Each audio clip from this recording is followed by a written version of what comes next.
ಬೆಂಗಳೂರಲ್ಲಿ ಮತ್ತೆ ಮಳೆ ಶುರುವಾಗಿದೆ. Banaswadi, Yelahanka, Kogilu cross, town hall, Malleshwaram, Majestic ಸುತ್ತಮುತ್ತ ಮಳೆಯಾಗಿದೆ. ಗಾಳಿ ಸಹಿತ ಮಳೆಯಾಗ್ತಾ ಇದ್ದು ವಾಹನ ಸವಾರರು ಸಂಚರಿಸಲಾಗದೆ ಪರದಾಡಿದ್ದಾರೆ.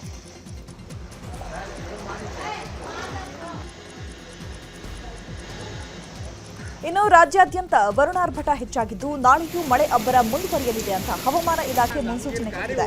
ಬೆಳಗಾವಿ, ಉತ್ತರ ಕನ್ನಡ, ಶಿವಮೊಗ್ಗ, ಉಡುಪಿ, ದಕ್ಷಿಣ ಕನ್ನಡ, ಚಿಕ್ಕಮಗಳೂರು, ಧಾರವಾಡ, ಹಾವೇರಿ, ಹಾಸನ, ಕೊಡಗು ಜಿಲ್ಲೆಗಳಿಗೆ ಆರೆಂಜ್ ಅಲರ್ಟ್ ಘೋಷಣೆ ಮಾಡಲಾಗಿದೆ. ಉಳಿದಂತೆ ಬೆಂಗಳೂರು ಸೇರಿದಂತೆ 21 ಜಿಲ್ಲೆಗಳಿಗೆ ಯೆಲ್ಲೋ ಅಲರ್ಟ್ ಘೋಷಣೆ ಮಾಡಲಾಗಿದೆ. ಬೆಂಗಳೂರಿನಲ್ಲಿ ಮತ್ತೆ ಮಳೆ ಶುರುವಾಗಿದ್ದು ವಿಧಾನಸೌಧದ 3ನೇ ಮಹಡಿಯಲ್ಲಿರುವ ಕೊಠಡಿಗಳಿಗೂ ಮಳೆ ನೀರು ನುಗ್ಗಿ ಅವಾಂತರ ಸೃಷ್ಟಿಯಾಗಿದೆ. ಕೊಠಡಿ ಒಳಗೆಲ್ಲ ನೀರು ನುಗ್ಗಿರೋದ್ರಿಂದ ಸಿಬ್ಬಂದಿ ಮಳೆ ನೀರನ್ನ ಹೊರಗೆ ಹಾಕುವ ಕಾರ್ಯ ಮಾಡುತ್ತಿದ್ದಾರೆ.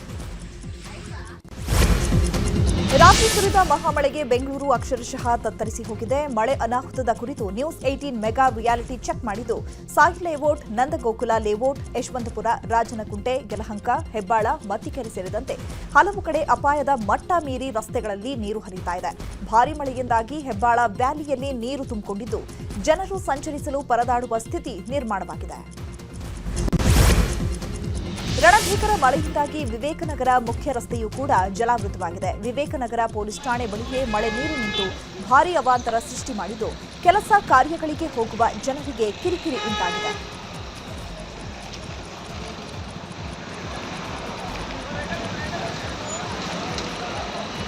ಇನ್ನು ಸಿಲ್ಕ್ ಬೋರ್ಡ್ ಜಂಕ್ಷನ್ ಕೂಡ ಸಂಪೂರ್ಣ ಜಲಾವೃತವಾಗಿದೆ. ರಾತ್ರಿ ಸುರಿದ ಭಾರೀ ಮಳೆಗೆ ಸಿಲ್ಕ್ ಬೋರ್ಡ್ ಕಡೆಯಿಂದ ಅತ್ತಿಬೆಲೆ ಹೋಗುವ ಕಡೆ ಫುಲ್ ಟ್ರಾಫಿಕ್ ಜಾಮ್ ಉಂಟಾಗಿದ್ದು ವಾಹನ ಸವಾರರು ಪರದಾಡಿದ್ದಾರೆ. ವಿಲ್ಸನ್ ಗಾರ್ಡನ್ನಲ್ಲೂ ಹಲವು ಏರಿಯಾಗಳು ಜಲಾವೃತವಾಗಿದ್ದು ರಾತ್ರಿ ಸುರಿದ ಮಳೆಯಿಂದಾಗಿ ಮನೆಗಳಿಗೆ ನೀರು ನುಗ್ಗಿ ಭಾರೀ ಅವಾಂತರ ಸೃಷ್ಟಿಯಾಗಿದೆ.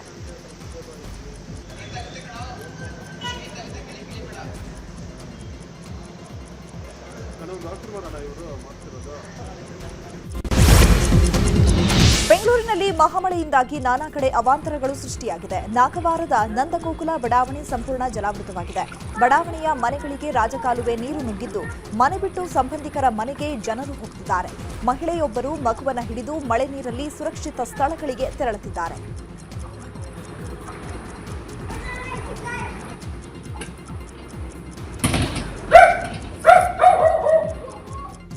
ಇನ್ನು ಮಳೆ ಹೊಡೆತಕ್ಕೆ ನಂದಗೋಕುಲ ಬಡಾವಣೆಯಲ್ಲಿರುವ ಖಾಸಗಿ ಶಾಲೆಗೆ ರಜೆ ಘೋಷಣೆ ಮಾಡಲಾಗಿದೆ. ಮಳೆ ನೀರು ಶಾಲೆಗೂ ನುಗ್ಗಿದ್ರಿಂದ ಶಾಲಾ ಆಡಳಿತ ಮಂಡಳಿ ರಜೆ ಘೋಷಿಸಿದೆ. ಪ್ರತಿ ಬಾರಿ ಮಳೆ ಬಂದಾಗಲೂ ಇದೇ ರೀತಿ ಸಮಸ್ಯೆ ಎದುರಾಗುತ್ತೆ. ಇದರಿಂದ ಮಕ್ಕಳ ಕಲಿಕೆಗೆ ತೊಂದರೆ ಆಗ್ತಾ ಇದೆ. ಇದಕ್ಕೆ ಶಾಶ್ವತ ಪರಿಹಾರ ಕೊಡಬೇಕು ಅಂತ ಶಾಲಾ ಆಡಳಿತ ಮಂಡಳಿ ಮನವಿ ಮಾಡಿದೆ.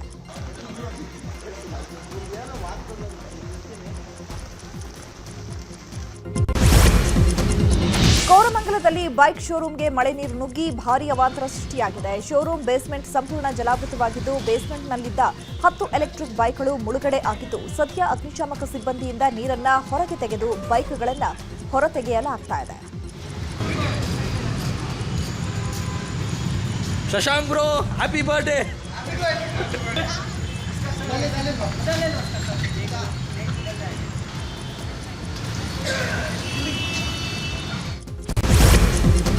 ಮಹಾಮಳೆಗೆ ತತ್ತರಿಸಿರುವ ಬೆಂಗಳೂರಿನಲ್ಲಿ ಸಿಟಿ ರೌಂಡ್ಸ್ ನಡೆಸಲು ಪಾಲಿಕೆ ಆಡಳಿತಾಧಿಕಾರಿ ತುಷಾರ್ ಗಿರಿನಾಥ್ ಮುಂದಾಗಿದ್ದಾರೆ.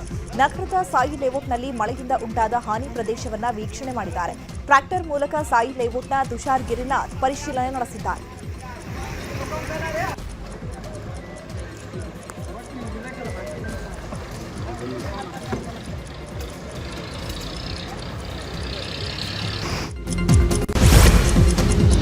ಬೆಂಗಳೂರಿನಲ್ಲಿ ಮಳೆರಾಯನ ಆರ್ಭಟಕ್ಕೆ ಕೆಆರ್ ಸರ್ಕಲ್ ಬಳಿ ರಸ್ತೆ ಮುಂದೆಯೇ ಬಸ್ ಸ್ಟಾಪ್ ಕುಸಿದು ಬಿದ್ದಿದೆ. ಬಿಬಿಎಂಪಿ ನಿರ್ಮಾಣ ಮಾಡ್ತಾ ಇದ್ದಂತಹ ಬಸ್ ಸ್ಟಾಪ್ ಕೆಳಗೆ ಬಿದ್ದಿದೆ. ಪೈಪ್ಗಳನ್ನು ಅಳವಡಿಸಲು ಬಸ್ ಸ್ಟಾಪ್ ಪಕ್ಕದಲ್ಲೇ ರಸ್ತೆಯನ್ನ ಅಗೆಯಲಾಗಿತ್ತು. ಆದರೆ ರಾತ್ರಿ ಸುರಿದ ಮಳೆಯಿಂದಾಗಿ ಬಸ್ ಸ್ಟಾಪ್ ನೆಲಕ್ಕೆ ಅಪ್ಪಳಿಸಿದೆ. ಆದರೆ ಈವರೆಗೂ ಬಸ್ ಸ್ಟಾಪ್ ತೆರವು ಕಾರ್ಯ ಮಾತ್ರ ಆಗಿಲ್ಲ. ಇದರಿಂದಾಗಿ ರಸ್ತೆ ಬದಿ ಜನರು ಓಡಾಡಲು ಪರದಾಡ್ತಿದ್ದಾರೆ.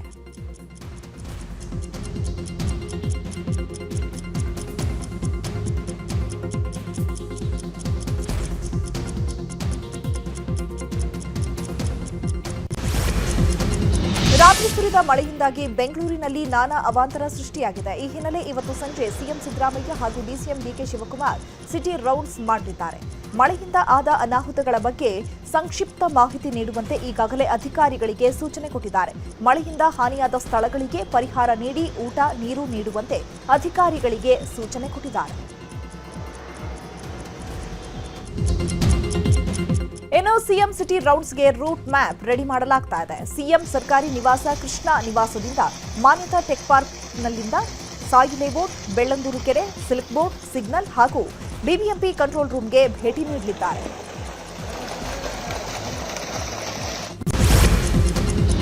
ಬೆಂಗಳೂರಿನಲ್ಲಿ ಧಾರಾಕಾರ ಮಳೆಯಿಂದಾಗಿ ಬಳ್ಳಾರಿ ರಸ್ತೆಯಲ್ಲಿ ಬೃಹತ್ ಮರ ನೆಲಕ್ಕುರುಳಿದೆ. ಘಟನೆಯಲ್ಲಿ ಒಂದು ಕಾರು ಜಖಂ ಆಗಿದ್ದು, ಕಾರಿನಲ್ಲಿದ್ದವರು ಪ್ರಾಣಾಪಾಯದಿಂದ ಪಾರಾಗಿದ್ದಾರೆ. ಸದ್ಯ ಸ್ಥಳದಲ್ಲಿ ಟ್ರಾಫಿಕ್ ಪೊಲೀಸರಿಂದಲೇ ಮರ ತೆರವು ಕಾರ್ಯ ಮಾಡಲಾಗ್ತಾ ಇದ್ದು, ಸಂಚಾರಕ್ಕೆ ಅನುವು ಮಾಡಿಕೊಟ್ಟಿದ್ದಾರೆ.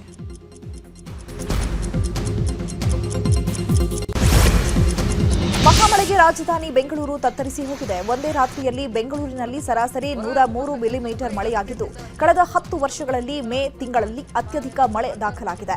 ರಾತ್ರಿ ಸುರಿದ ಮಳೆಯಿಂದಾಗಿ ನಗರದ ವಿವಿಧ ಭಾಗಗಳಲ್ಲಿ 200ಕ್ಕೂ ಹೆಚ್ಚು ಮನೆಗಳು ಹಾನಿಯಾಗಿವೆ. ಮಹಾಮಳೆಗೆ ಬೆಂಗಳೂರಿನ ಮಲ್ಲೇಶ್ವರಂ ತತ್ತರಿಸಿ ಹೋಗಿದೆ. ಮಲ್ಲೇಶ್ವರಂ ರಸ್ತೆಗಳಲ್ಲಿ ಮ್ಯಾನ್ ಹೋಲ್ಗಳು ಓಪನ್ ಆಗಿದ್ದು, ನೀರಿನ ರಭಸಕ್ಕೆ ಒಳಚರಂಡಿ ಪ್ಲೇಟ್ಗಳು ತೇಲ್ತಾ ಇದೆ. ಅಲ್ಲದೆ ಮ್ಯಾನ್ ಹೋಲ್ನಿಂದ ಬಂದ ನೀರು ಅಂಗಡಿ ಮುಂಗಟ್ಟುಗಳಿಗೆ ನುಗ್ಗಿದ್ದು, ಜನರು ಅಂಗಡಿಯಿಂದ ನೀರು ಹೊರಹಾಕಲು ಹರಸಾಹಸ ಪಟ್ಟಿದ್ದಾರೆ.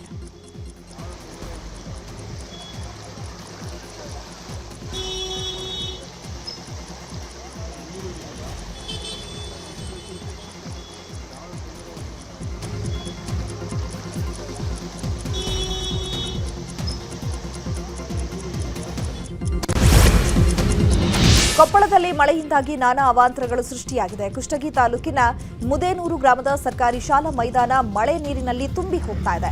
10 ವರ್ಷದಿಂದ ಇದೇ ಪರಿಸ್ಥಿತಿ ಇದ್ದು, ಮೈದಾನ ಅಭಿವೃದ್ಧಿ ಹೆಸರಿನಲ್ಲಿ ಹಣ ಖರ್ಚಾದರೂ ಮೈದಾನ ಮಾತ್ರ ಅಭಿವೃದ್ಧಿಯಾಗದೇ ಇರೋದಕ್ಕೆ ಸ್ಥಳೀಯರು ಆಕ್ರೋಶವನ್ನು ವ್ಯಕ್ತಪಡಿಸಿದ್ದಾರೆ.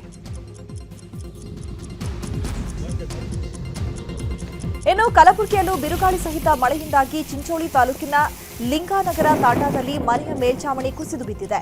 ಅನುಷಾಬಾಯಿ ಅನ್ನೋರಿಗೆ ಸೇರಿದ ಮನೆ ಮೇಲ್ಛಾವಣಿ ಕುಸಿದು ಬಿದ್ದಿದ್ದು, ಅದೃಷ್ಟಕ್ಕೆ ಯಾವುದೇ ಪ್ರಾಣಾಪಾಯ ಸಂಭವಿಸಿಲ್ಲ.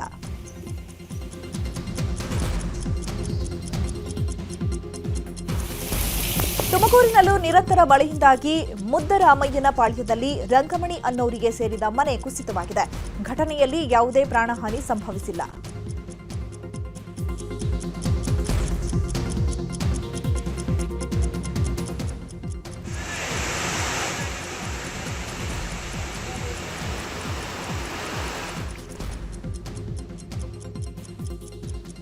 ಇನ್ನು ಬೀದರ್ನಲ್ಲೂ ಕೂಡ ನಿರಂತರ ಮಳೆಯಾಗ್ತಾ ಇದೆ. ನಿರಂತರ ಮಳೆಗೆ ಜನಜೀವನ ಅಸ್ತವ್ಯಸ್ತವಾಗಿದೆ. ರಸ್ತೆಯುದ್ದಕ್ಕೂ ಮಳೆ ನೀರು ತುಂಬಿ ಹೋಗಿದ್ದು, ಜನರು ಪರದಾಡುವಂತಹ ಪರಿಸ್ಥಿತಿ ನಿರ್ಮಾಣವಾಗಿದೆ. ಸತತ ಮಳೆಯಿಂದಾಗಿ ಚಿಕ್ಕಬಳ್ಳಾಪುರದ ಚಿನ್ನಸಂದ್ರ ಗ್ರಾಮದಲ್ಲಿ ಮನೆಯೊಂದು ಕುಸಿತವಾಗಿದೆ. ಗ್ರಾಮದ ಸೈಯದ್ ಆಜಾಜ್ ಮನೆ ಕುಸಿತವಾಗಿದ್ದು, ಮನೆಯಲ್ಲಿದ್ದವರು ಪ್ರಾಣಾಪಾಯದಿಂದ ಬಚಾವಾಗಿದ್ದಾರೆ. ಸದ್ಯ ಈಗ ಮಳೆಯಿಂದಾಗಿ ಮನೆ ಕಳ್ಕೊಂಡಂತಹ ಕುಟುಂಬ ಆಶ್ರಯಕ್ಕಾಗಿ ಅಂಗಲಾಚ್ತಾ ಇದೆ.